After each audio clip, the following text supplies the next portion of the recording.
다주택자에 대한 양도세 중과가 부활됩니다. 정부의 양도세 중과 정책이 과연 집값 안정에 효과가 있을지 부동산 전문가들조차 상반된 의견을 보이고 있는데요. 먼저 그 내용부터 살펴보면 현재 부동산을 매도할 때 양도 차익에 대해 부과하는 양도세율은 그 차익 금액에 따라 6에서 45%입니다. 하지만 5월 9일 이후 다주택자가 양도하는 경우라면 2주택은 20%, 3주택 이상이라면 30%의 중과세율이 적용됩니다. 최고 세율인 45%에서 30%가 중과된다면 75%를 적용받게 되는 건데 여기에 지방세 10%까지 포함하면 75%에 7.5%, 그러니까 최고 세율이 무려 82.5%라는 어마어마한 세율이 되는 거고요. 물론 각 세율 구간마다 누진공제되는 금액도 있고 실제 82.5%의 세율을 적용받으려면 단순히 양도차익 금액이 아닌 각종 필요경비를 모두 제하고도 과세 표준 금액이 10억 원을 초과해야 합니다. 따라서 실제 82.5%의 세율을 적용받는 케이스는 그리 많지 않을 거라 예상되지만 중과되는 세율이 분명 부담이 되는 건 사실입니다. 그럼 예를 들어 3주택자가 보유기간 10년, 양도차익 10억일 때 5월 9일 전후로 세금은 얼마나 차이가 나는지 계산해 보겠습니다. 먼저 5월 9일 이전 거래라면 양도차익 10억에서 필요경비를 5천만 원 정도라 가정하고 20%의 장기 보유 특별공제, 거기에 인적공제 250만 원까지 제하면 과세 표준 금액은 약 7억 6천만 원입니다. 세율은 42%가 적용되는데 마지막으로 누진공제 3,594만 원까지 제하면 양도소득세 금액은 2억 8,326만 원, 지방세 10%까지 포함하면 최종 세금은 약 3억 1천만 원 정도입니다. 5월 9일 이후 거래라면 어떻게 될까요? 양도차익 10억 원에 필요경비 5천만 원은 같습니다.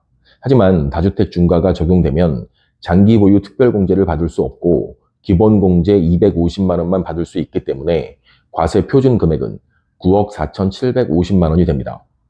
세율 42%에 중과세율 30%를 더하면 양도세율은 72%를 적용받게 되는데요. 누진공제 3,594만 원을 제하면 양도소득세 금액은 약 6억 4,600만 원, 지방세 10%까지 포함하면 최종 세금은 약 7억 1천만 원입니다. 어떠신가요? 5월 9일 전후로 세금이 4억이나 차이가 나게 되는 건데 양도세 중과가 적용되면 장기 보유 특별공제를 받을 수 없다는 것도 가장 큰 차이점이라 할 수 있습니다. 그렇다면 정부의 이번 양도세 중과 부활 조치가 과연 부동산 시장을 안정화시킬 수 있을까요? 저는 회의적으로 보고 있습니다.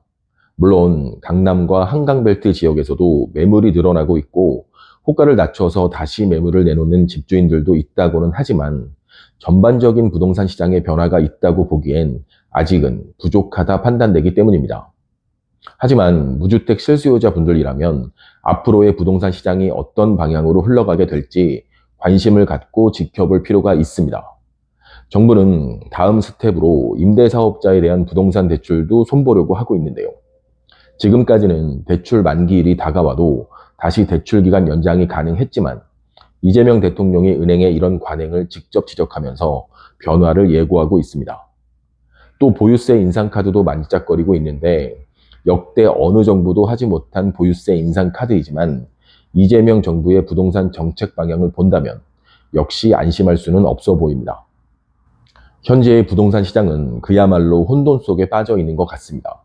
다주택자의 버티기가 이어질지 아니면 무주택 실수요자에게 내 집 마련 기회가 될지 향후 향방이 정해지게 되면 다시 영상으로 찾아뵙겠습니다.